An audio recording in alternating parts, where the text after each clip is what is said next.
that's true. Naked Palpatine. Oh, you pick that one. Fresh out of the clone tank, nude Palpatine is my Well, that's the first thing I think of when you say Dark Empire Palpatine.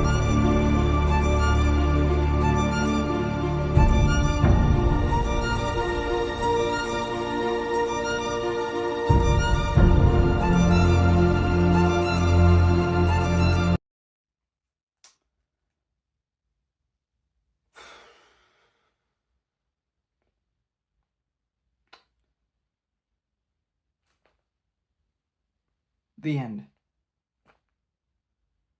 Question mark. Today, I have for you Book 4 of the Aspect Emperor book quadrilogy or quartet, The Unholy Consult by R. Scott Bakker. And the 7th book of the grand world of Urwa in general. So with that, as the last book in this world that we've gotten was, I think, 2017, was when the Unholy Consult came out. I could be incorrect about that. 2017 was a bit ago. I was 16 when that book came out, if I'm correct on the time. And at the time of recording this, I'm still 24, as I'm reviewing this the day before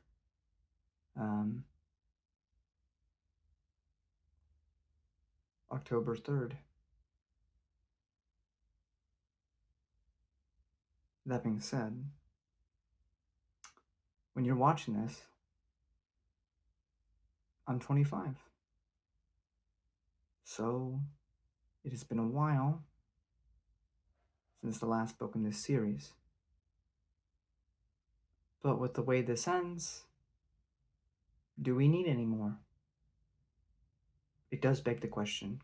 But with this, I have to give you my overall thoughts on this book as a whole, as it works as an individual work, but because it's the conclusion of a series, also how it stands apart from the rest of the series as a whole, and what it does for the series as a whole.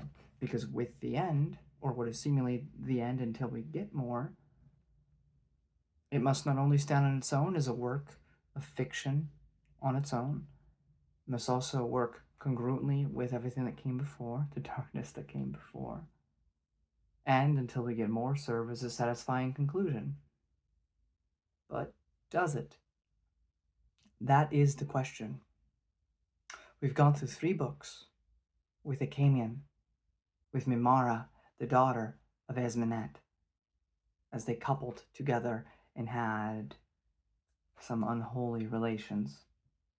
Mimara is pregnant. Esmenet is dealing with so much loss and pain and tragedy, as she's super strong now. I mean, she was so easily manipulated in the Prince of Nothing trilogy. But now she knows better. She hates Kellis. But on top of that, other than Kalamos, Surwa, and Coyotes, her children have been slain, and none of them can truly love her the way she wishes. Sorwheel is meant to be the savior. What will that accomplish in the end? It's for you to find out. Nair has been gone for so long. What is he up to? Does anything he do accomplish anything in the end? Should we even be rooting for him? Kellis continues his campaign, continues his goals, despite how despicable we know him to be. Is what he's stopping worth it? We've been pondering this for books now, with no clear answers. But everything comes to a head here. The end comes. And it will leave you with mixed feelings. Do I think this is a worthy conclusion? Yes. I can also understands people's frustrations with this book and the last one, The Great Ordeal. I believe Bakker had less of an editor on these last two, so they can feel a bit self-indulgent. They can feel a bit meandering at times in terms of, prose for the sake of prose to keep things going a bit longer. Not that I think that Bakker did anything unintentional. I love everything in here. But I can also understand why some might find it tedious, especially with the way he leaves off everything. One thing, there's a lot of aspects to this series you can talk about. Of course, one of them being the nature of determinism, free will. Do we have any ability to will anything into existence? Or are we all at the mercy of what came before? And I think this series ends in a way, at least so far, that is congruent with that thought process. But it's also been years since the last book. A lot can change in the time that's passed. 18, 19, 20, 21, 22, 23, 24, 25. 8 years. By the time this video comes out, we're getting close to 9. And after that, it will be a decade. A decade since the Unholy consult. Again, assuming I'm correct on the time that it came out. A lot can change in 10 years. A lot can change in 1. I've been dealing with the fact in real life that a close friend of mine and a family member feels some stuff. Luckily, I finished this before I got that news, because I don't know if I could bear it. And it makes you wonder with an ending like this. But I can't talk about anything without spoilers, so we will get into spoilers shortly. I think with what Bakker has shown us thus, in what we've been given, this is consistent. And one of the other things Bakker's really consistent on is sort of, at least within these books, maybe he's changed since then, is the sort of thing, he's discussed this in the small interviews you can find of him, about never being certain. Certainty is false. You should never believe yourself to be absolutely certain of anything, especially when it comes to religious matters. But for all intents and purposes, Bakker is the true God of this world of Irwa. He created it. So even if it's not realistic, even if it's not true to life, I think for the sake of the characters you created, for the sake of empathy and love, even if they're fictional, still your babies in a sense because you created them. I say this like he's ever going to watch this, but I think if another 2 books is ever to be made, that even if everything's deterministic, even if in reality there's no hope, I think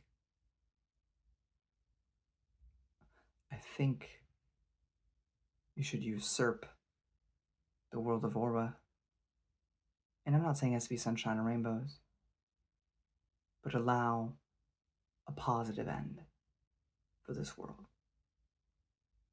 I think it would make all the suffering feel like it was worth it in the end. And I understand in real life, a lot of suffering happens.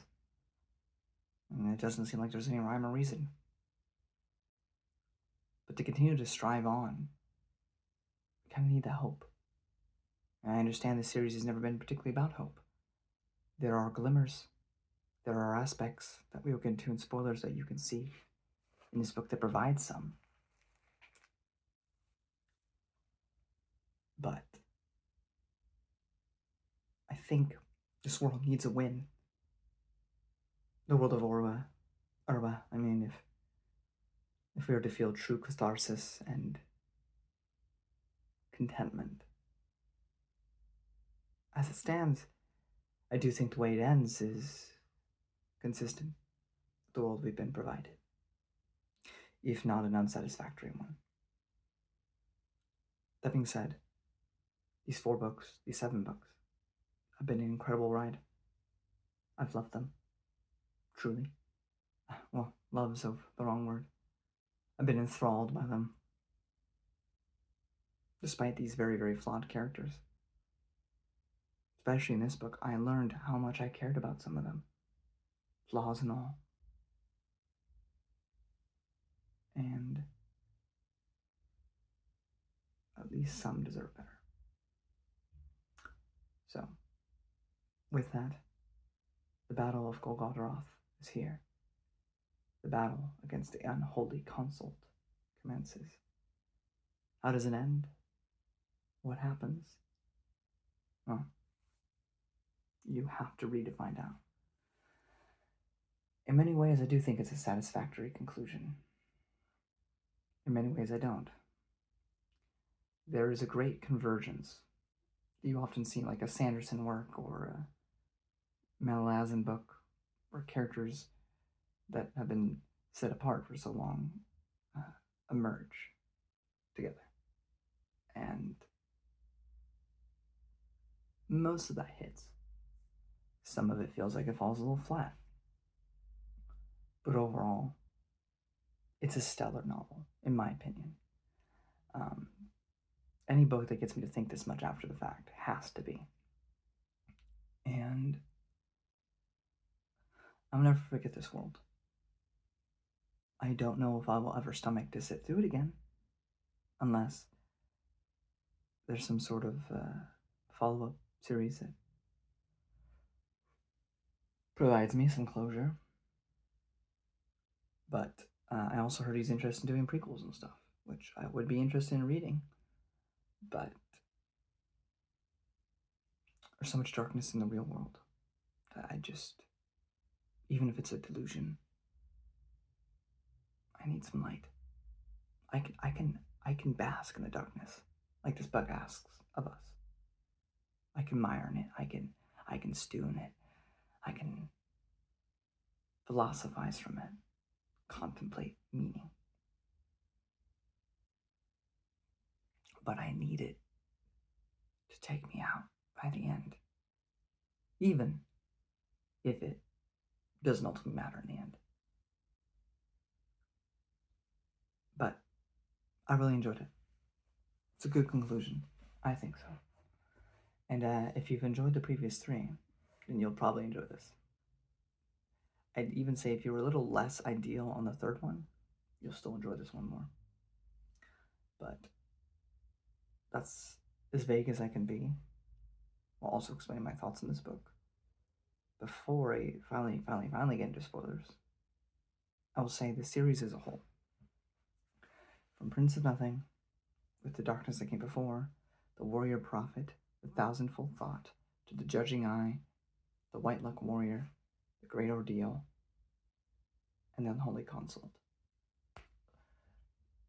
We have such a unique world with complex, very gray characters.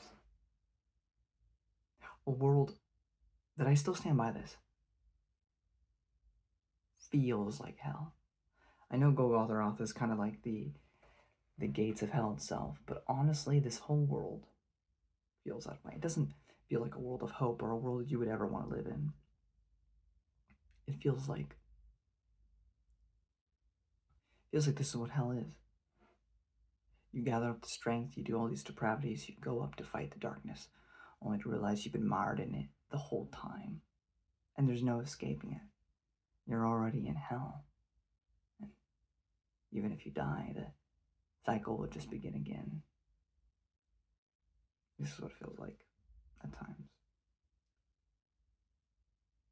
But it's a fascinating study of humanity, of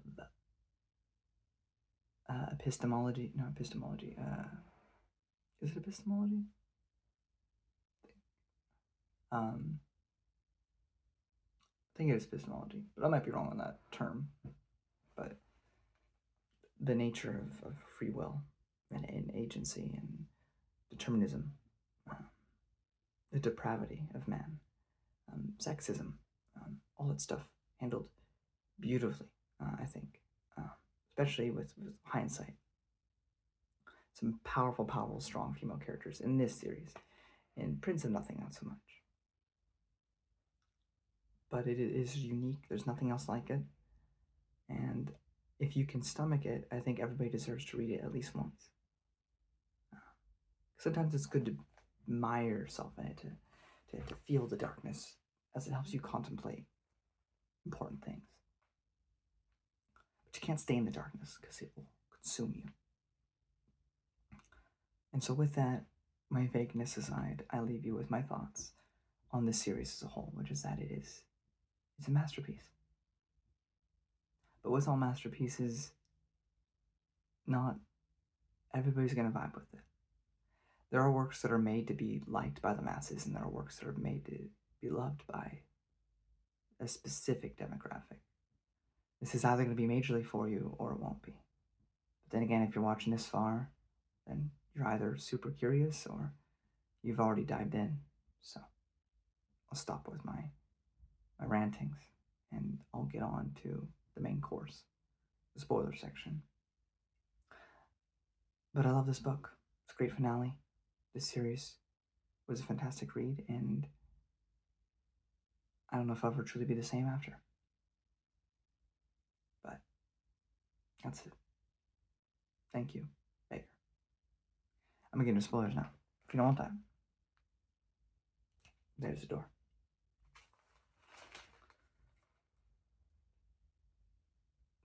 Kellis tells Kelomos that he's the worst of his children, and also perhaps that maybe he cares a bit for Esme. I mean, after all, if it was anybody else, he would have killed Kelomos. Keeps him alive only because of a slight affection he has for Esme, which must be somewhat genuine. I mean, after all, he is in control of everything. He has ultimate power. He has no reason to listen to his wife. I mean, even with manipulation, it doesn't work anymore. Like I said, I feel pretty solidly about that now. He can't manipulate her. He can't control her. He taught her the ways to defend against his own children, and in so doing taught her how to defend herself against him. At this point, it's not even, about being controlled by Kellis like she was in Prince of Nothing. It is simply, it's been 20 years. I already have all the kids with you. It's too late, but I hate you, and I will always hate you. And yet, he still defers to her. So in those 20 years, no matter how composed he makes himself, no matter how Vulcan he's made himself be, there must be a part of Kellis that does care. Or maybe he's manipulating me, finally, after I held such a grudge against him for so long. Maybe I'm being gaslit into believing that he actually cares about Esme. But I do think there's a small part that does. And on to my phone, which I'll be heading to many, many times. Everything we say to one another, we also say to souls absent. We continually speak to the speech that comes after our voice, forever prepare those who would listen. No truth spoken is true simply because words have consequences, because voices move souls, and souls move voices. A great radiation. This is why we so readily admit to corpses what we dare not confess to the living. This is why only the executioner can speak without care of consequence. Our speech finds freedom only when the speaker is at an end.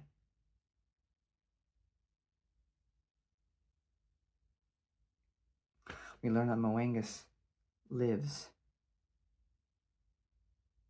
and that he meets Nair, his true father. Moangus also gets tortured by the Scavendi, by his own father.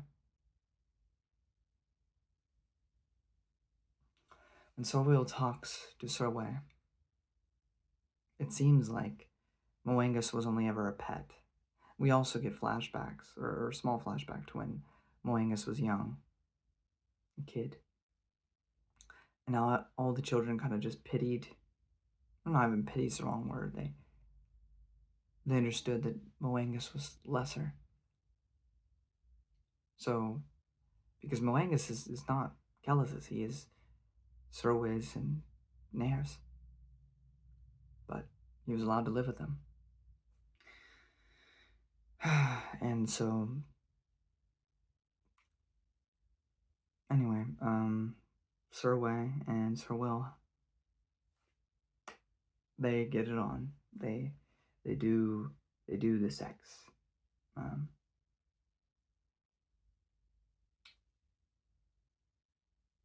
The slog of slogs.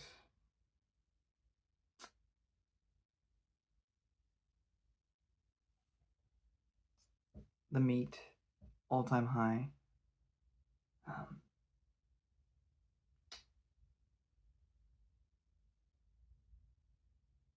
Prius, throughout this, all 7 books, Prius has been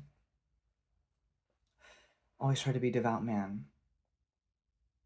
Prius has always been terrified of damnation, of suffering for all eternity after this life, and has always tried his best to adhere to whatever he truly believed, to best serve, so that he would never face such a consequence. And he moves away from one faith to another with Kellis in that original trilogy. He spends 20 years with Kellis, not only seeing him as his Lord and Savior, but as his best friend. I mean, Kellis's children call him uncle.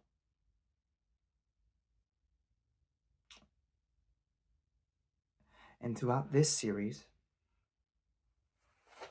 Kellis has then, after 20 years, obliterated his entire thought process as to that, to make him a skeptic, to make him an unbeliever,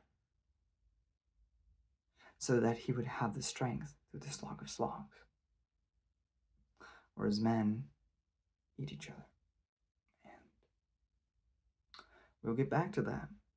And I'm trying really hard not to cry. We will get back to that. Here we have the Great Convergence, where the Slog and the Great Ordeal, and Serway and Sorwheel and Acamian and Mimara, everything Kalamos has met is all converging on Golgotharoth.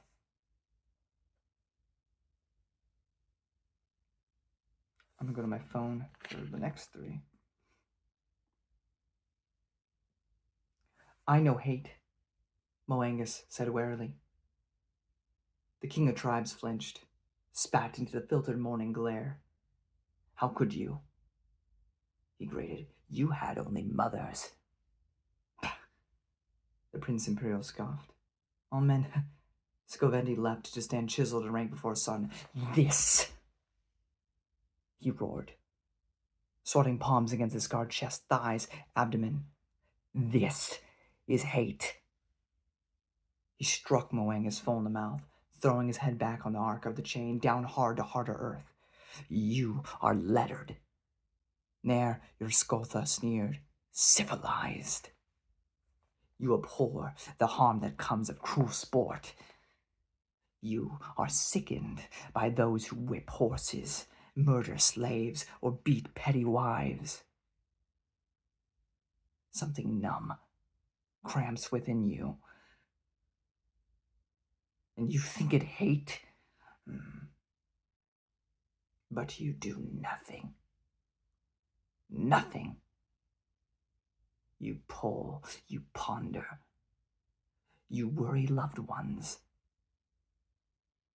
Beat water, scream at skies. You do nothing. Moangus could only gawk at his elemental figure before him cower. This, ne'er your Squotha boomed on climbing veins. Read it.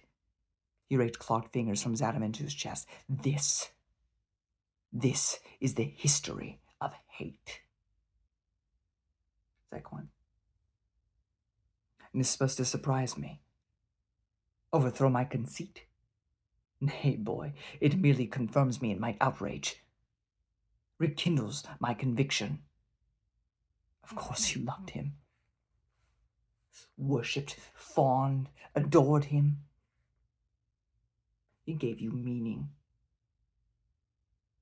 And meaning, boy, is the gold that he tosses in the air. And you are just another beggar, another mewling cripple, scratching dust at his feet. And yet, here you are, Orangus shouted, in incredulous retort. Here you stand wedded to the self-same goad, soling sheets with the console abomination, betting apocalypse, the only gold that Kellis throws. Growling cackle.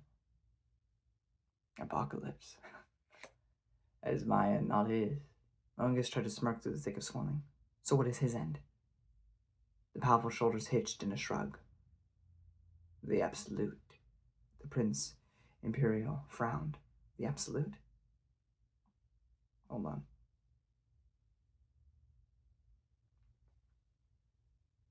What's that supposed to mean? The plainsman spat to his right. To know as the god knows.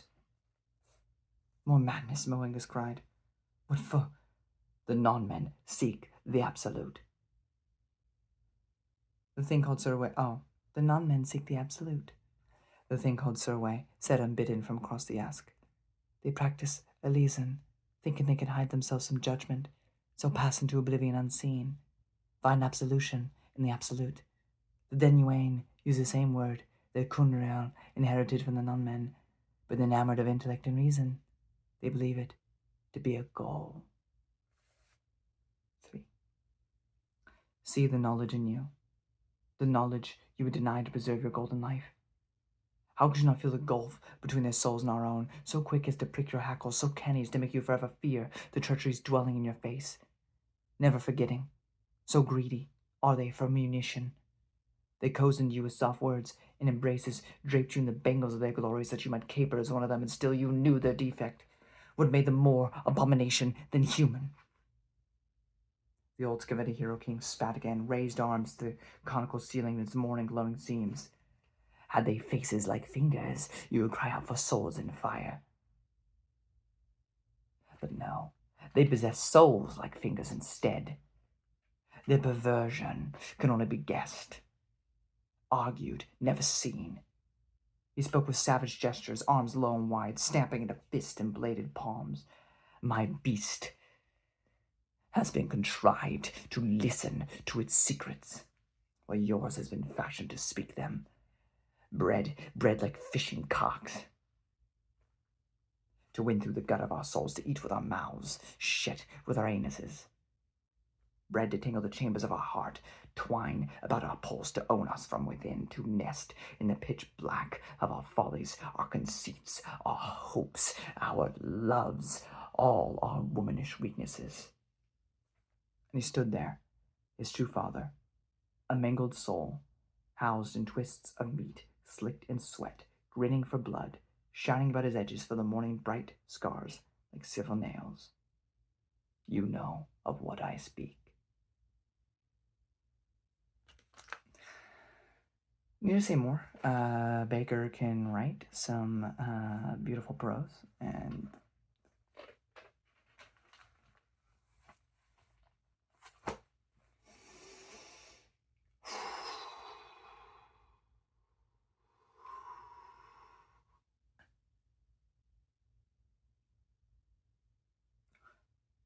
this is where I cried.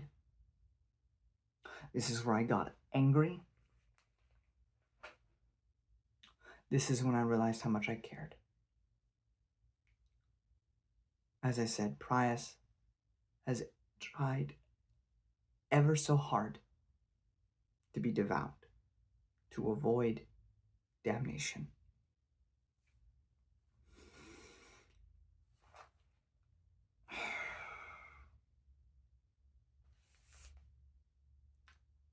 He tells his men to eat and eat and eat. The most biggest depravities that could ever happen have happened. all to honor his friend, who he still believes is his friend, even if not a prophet, told him to do. And when they make it to Golgotha, the time of glory, the time to fight back against darkness, and Callus tells him, you have been listening to a demon. I would never have asked you to do such a thing. You have betrayed us. You work for the unholy consult. You are not of me. I never knew you. And so Prius is betrayed, used to take the fall, because devout men is great. Devout men who believe they have damned themselves, and the only way for redemption is through Callus, is an even stronger army. But he needed Prius to make those decisions. And he knew exactly how, by breaking down his faith, to make him a skeptic. And at this point, I'm like, maybe it's better to just let the world end after what has just occurred. And I don't think I wrote down these conversations, which I'm really mad about because I should have. But then later on, you have conversations between Prius. I'm skipping ahead a bit. And it came and Callus. And he realizes he's been betrayed and tricked, and so he asks, am I at least saved from damnation? And Callus says, I'm not a prophet. I have no idea.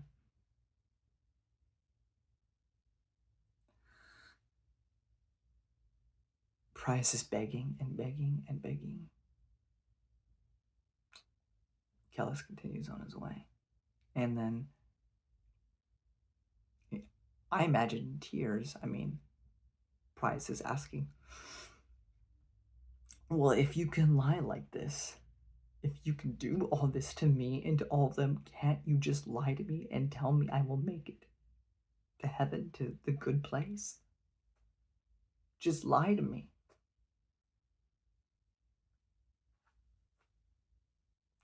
And Callus replies, all I have left for you is truth. Never hated Callus more than in that instant, which I didn't know was possible.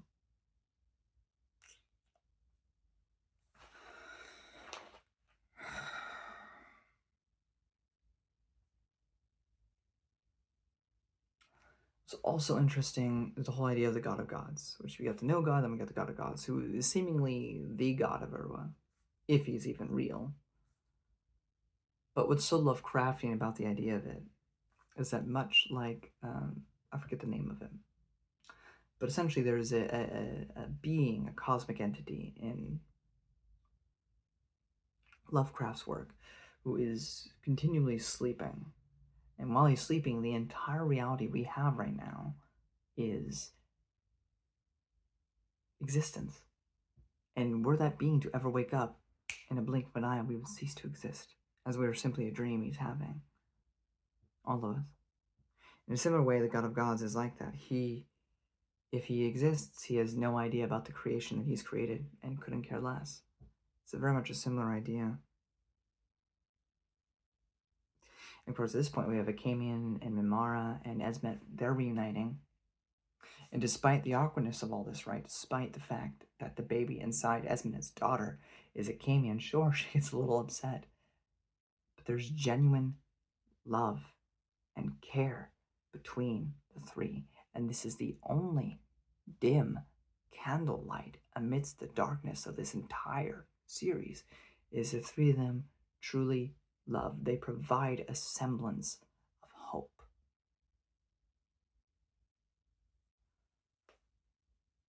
However, in case we're all quick to forget, Prius was, a long time ago, Akamian's student, his tutelage. In Akamian's eyes, he never had kids. His son. So he finds Prius, Much like Marlon Brando from The Godfather. My boy. Look how they massacred my boy. That was hard too.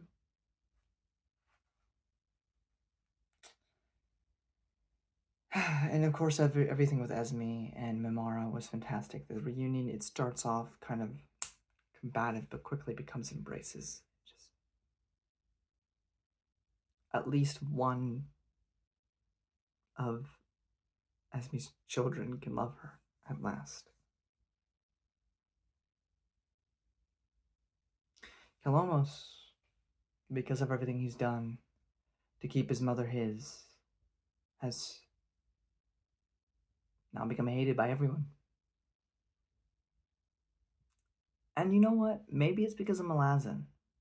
I mean, even Philip Chase, the Wave Edan, the Edan trilogy man, who I had such strong things to say when I finished Return to Edan, even he did not have as much compassion for this character. This child is a demon. Like, he's absolutely horrible. But at the same time, him feeling unloved by everyone. You gotta remember, I mean, sure, he is a Denuane, he's crazy, he's a serial killer, but this kid's only 8.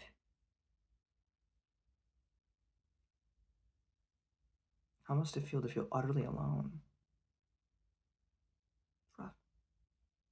Despite everything, I felt bad for him. And I go to my phone again.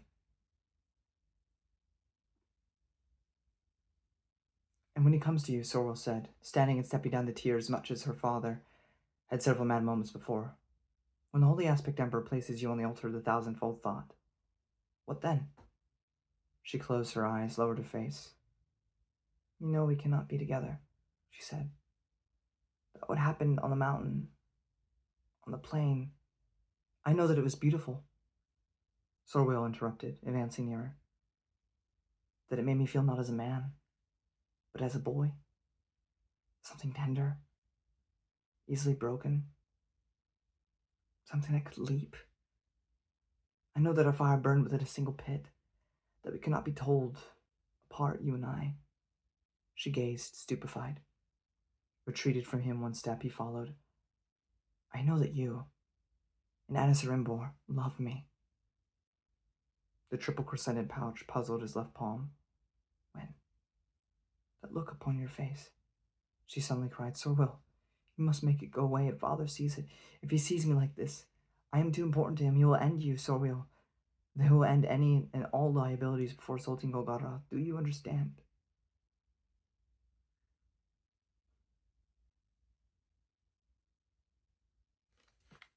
There's more to it, but you can read the book if you read the full thing. But it is amazing, and Anasarimbor, Denuane, feels genuine love, if only for Sorwell.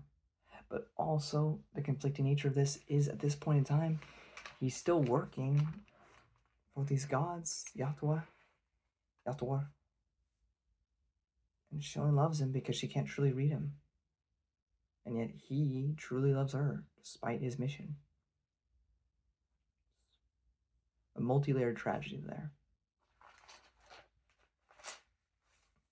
Other things to notice is with Unholy Console, all this space, sci-fi, like, the Ark is, like, totally like a spaceship, right?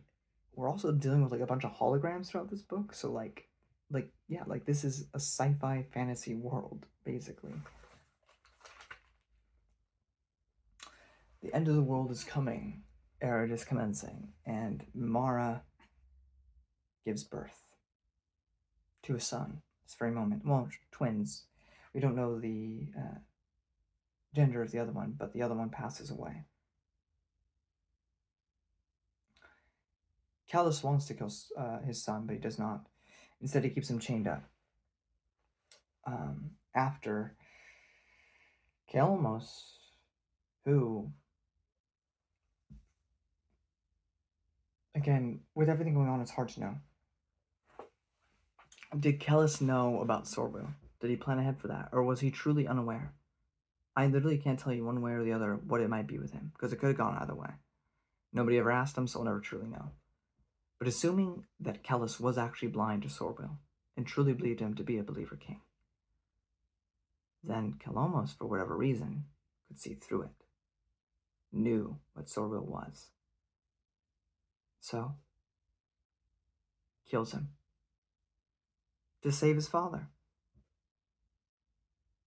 But again, Kellis must have believed it, because he is enraged at Kalomos, and only doesn't kill him because of his mother, leaves him tied up.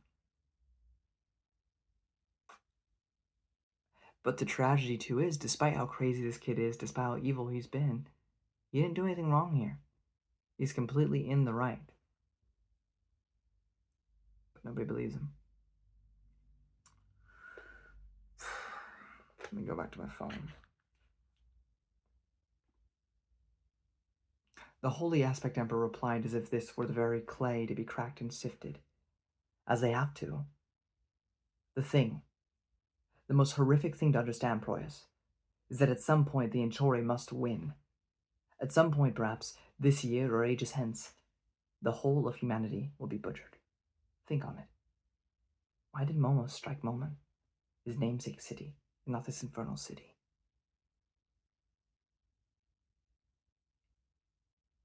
Why is eternity blind to Golgotharoth? Because it stands outside eternity, outside what the gods can see, and that blindness is nothing short of breathtaking. Proyas, our actions, our great ordeal, follows a doom outside of doom. We undertake a pilgrimage that rewrites the 100 with every step. And Meloibe reeled hearing this, both for the turmoil of unwelcome understanding and for the realization that the Yotwarian witch, despite her absolute contempt for the future, did not know it. When they attack me, the Anasrembro continued, their assassins are doomed. Since creation succeed, and then they fail as they were always doomed to fail. Eternity is transformed, and the 100 with it. Oblivious to their transformation, the unholy ark is a disfiguring absence, the pit that consumes all traces of its consumption. To the degree it moves us, we pursue a fate the gods can never see. Do you see, Price? We act outside eternity, here in this place.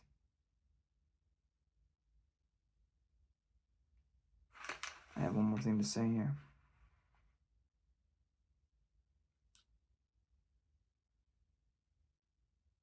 I am a tyrant, Akka, the most terrible soul to walk this world in an age. I have butchered whole nations merely to terrorize their neighbors. I have authored the death of 1,000,000 souls, glutted the outside with the fat of the living. Never has a mortal been so feared, so hated, so adored as I. The 100 themselves raise arms against me. He actually seemed to swallow as he spoke, blow to cross dimensions of dark import. I am the very thing I must be, if this world is to survive. What had happened? How had his cause, his righteous cause, become smoke and conceit? For I know, Akka. I know as a father knows, and so knowing I compel sacrifice, I punish those children who stray, forbid those games that corrupt, and I take what survival requires, be it lives or wives. Callus really is just Later the second to the millionth degree. Callus also implies letting Camion live at all was an act of compassion, of humanity. Now, of course, he does everything for Esmenet, but did Esme even know he was alive? It would have been 20 years. Surely he could have had Camion killed in all that time, and Esme would have her suspicions, but she can never call Callus on it. So did he let Camion live because it was Esme's previous husband, or because he did build a genuine, twisted friendship with Camion? To me, it implies that that's the only reason he's still standing, to argue in front of Kellis's face, because some part of him, even if very minor, did care. Or I've gaslit myself extremely to believing that Kellis could give a damn about anyone. We also have a moment where Serwe talks to her youngest brother and tells him, "You love our mother as a human boy would, but your scruples and attachments are Danuane in every other respect. Mother's love is your sole study, the only mission you could possibly pursue. All the world is but an instrument, a means to dominate her passion for you." The boy glared down, chewing as loud as he could manage. He could feel her watching, a presence malevolent for being so angelic, so ruthless. "You are a creature of darkness, Cal. A machine, even more than they are."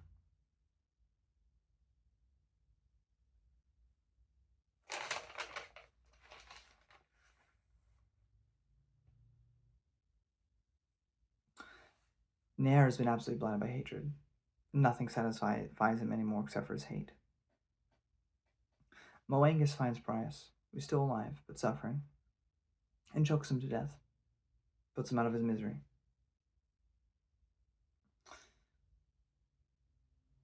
We learn that the Inshori, and the Unholy Council for that matter, were essentially ruled by machines. But this all started with AIs, telling the Inshori what to do. But at some point, the Danuane came in, and they overtook the AI. So again, all this sci-fi stuff. But yes, the Unholy Consult, since the very beginning of this journey, the Unholy Consult has always been more Danuane. Because, of course, you think about it, you go all the way back to the darkness that came before. We had Mathanet, who was doing his own thing before Kellis came onto the scene. Never even to realize that the Unholy Consult, the Danuane, were doing it from the very beginning. And we deal with this whole series about free will, determinism, and how Kellis is seeming like this only free agent, but at the same time, between Kellis and Nair, how much of that is their own doing? I mean, Moangus, the father, Kellis, raped, abused Nair, which turned him into what he became, and then Kellis on his own journey and trying to stop his father, but what if that is exactly what his father wanted? We just don't know.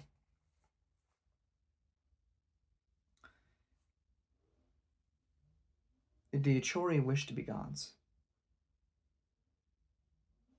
They wish to cheat death, to cheat being damned. It's something interesting how this may be fantasy, but also is a bit of that sci-fi concept. We are growing more with AIs now. And again, it is ever the case of humanity trying to play God and become gods ourselves. Must be careful,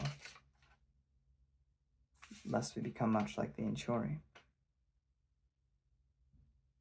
And their whole goal is that mankind must be hunted to near extinction and we start over again. Now, Serwa, after all the vulnerability she showed with Sorwheel, after he passed away, I mean, she's just full girl boss mode. She is owning and destroying everything and anyone. And she quickly rose up the ranks, one of my favorite characters. Kellis seems to believe himself to be the absolute winner here. And he says he's the dark god, the absolute, and he's taken over the Unholy Consult. However, Kalomos appears. He escaped, he appears to his father, which seems to distract Kellis long enough to die, or seemingly die. I wouldn't put it past Baker to keep him alive, because nothing's killed him. But it's also rather poetic that the man who thought he could do everything, who has been doing so well so far, dies so simply. But then, Kalomos gets trapped in a sarcophagus, and becomes the no-god that we have feared all this time. But yeah, Kellis is seemingly dead, and Kalomos is now the no-god.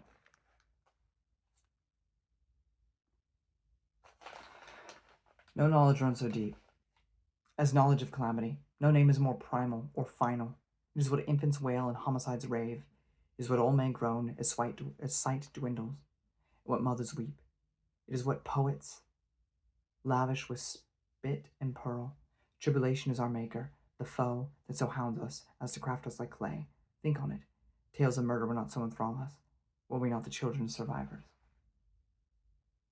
Awe is the heart aimed at all horizons. Awe is how we belong to what beggars our conceptions. Awe redeems the vacancy of our imperium. Lets us hope and hate as our fathers had hoped and hated, to strive for what the honest heart can comprehend. Awe dares souls to swell beyond the horizon, to shrug away the demented iterations, to believe in what cannot be seen. It calls on us to be what we were and what we remain.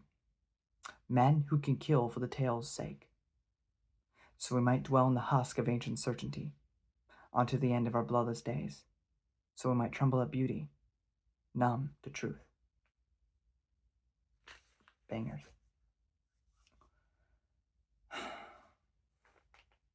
But Callus is seemingly dead. The Shrank have returned because they just keep respawning like a video game. I found that a little dumb. Like, where's the rationale behind? Like, is the AI making them? Like, are they clones? Like, that's the only thing I could think of. But the book doesn't explicitly tell you that. So, but I assume like maybe clones. Like maybe just there's like a cloning facility. They keep cloning these things out. That's literally the only way to make sense of how these things keep coming back. But until we get more books, it's just speculation on my part. And No God walks. Nair strips down butt naked and tries to kill the thing, or to kill Kellis, but he can't see the No God, and so he just seemingly gets obliterated. But before that, he did tell Discalvendi he promised to haunt them from all their lives if they did not let his son be in charge of all of them. So despite all the harsh ways he treated him, he did give his son that. So I suppose that's something. Akamian, Mamara, Esminette are running away with his newborn baby. But that's all we have.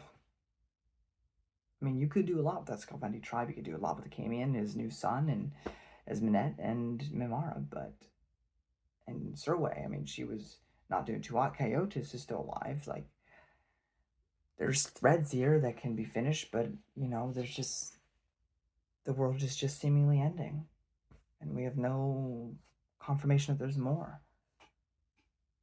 And this is where I said where I understand we should never be certain of anything. We should question everything. That's what Baker wanted, but I think it's okay to usurp will in this series, to put your creator hand into the world of Urwa and allow some happiness. It doesn't have to be all sunshine and rainbows. I wouldn't expect that from this series, but I even expect Akami to die. I mean, he's already an older man. But to say this, allow at least Mimara and her newborn son to grow up in a world not filled with darkness. Even if you wanted to be a bit pessimistic at the end, make it be, well, the no God threat was defeated forever. The threat of man would continue on indefinitely. And whether we have any free will or not, whether we will continue to live with man's depravity, even without the no God, or it's up to each one of us, if there is free will, if there is freedom, to make that choice every day to not contribute to the darkness. Little corny? Maybe. But at least Mimara, at least her newborn child, especially since he was born in the apocalypse, allow him a happy ending. At least it's my 2 cents. But as of right now, that's not the case. It's just the end of the world. No idea what is to become of the rest of our characters. We can speculate, we can guess, we can have fun theorizing, but there's no clear answer. At this point, it is just fan fiction. So, I do find that disappointing. I understand what the series has gone for, thematically, throughout. But I think after everything we've been through, it is okay to allow some hope, which he does provide through Akami and Mimara, Esminette, Sorwil, getting a Denuane to love. I mean, this is hopeful stuff, but most of it's snuffed away. And if there's ever 2 more books made, I hope we allow for some light and some hope, because you know what? Baker, you're not watching this, but what was your inspiration when you wrote these books? From what I heard, it was Blood Meridian, great book by the way, and Lord of the Rings. You have thoroughly, sir, you have thoroughly dismantled the fantasy tropes. You have done your own unique thing. You have brought the darkness that comes before into the light of fantasy. But what if the ultimate subversion of expectations in this final bout, if you ever write these final 2 books, is after all this deconstruction, after all this darkness, after all this depravity, after all this hopelessness, in your final entry, we rebuild those structures that came before, Tolkien, etc. And as Samwise Gamgee once said, there is darkness in this world, Mr. Frodo.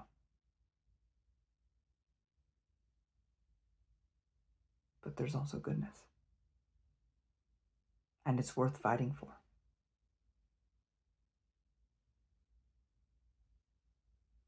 But I leave that to you, Baker.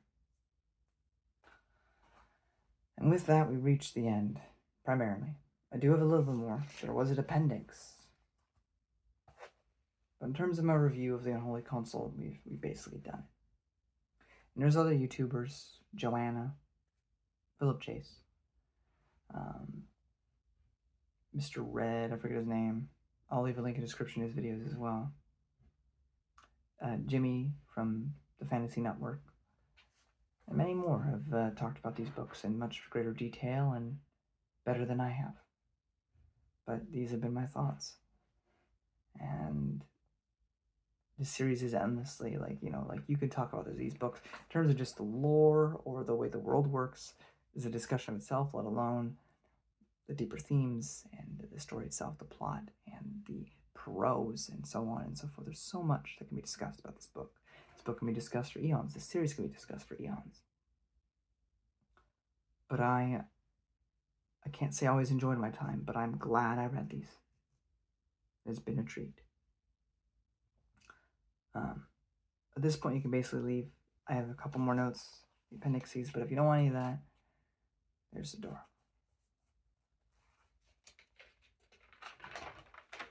So first, there was The False Sun, where we hang out with Archidimu, Mangeku, Titagras, and Shenora, which on the phone we have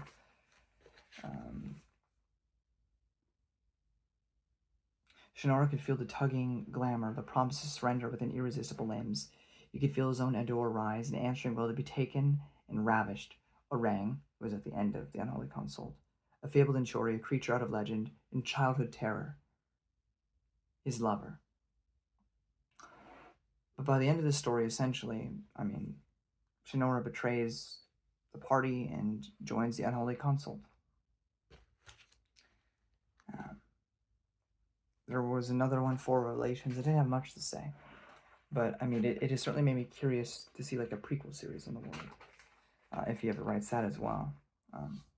But that's pretty much it, guys. Fascinating world.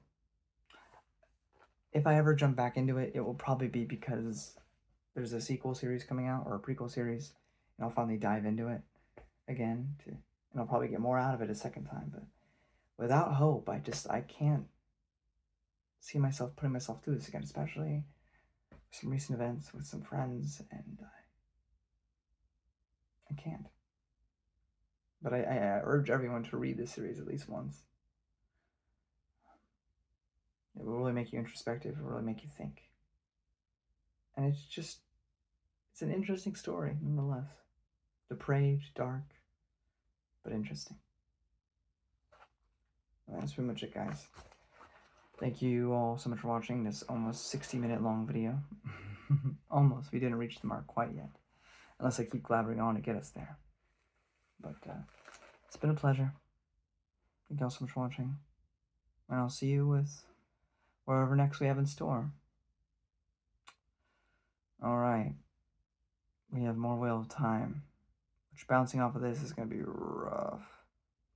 But also Superman comic, so if that sounds interesting.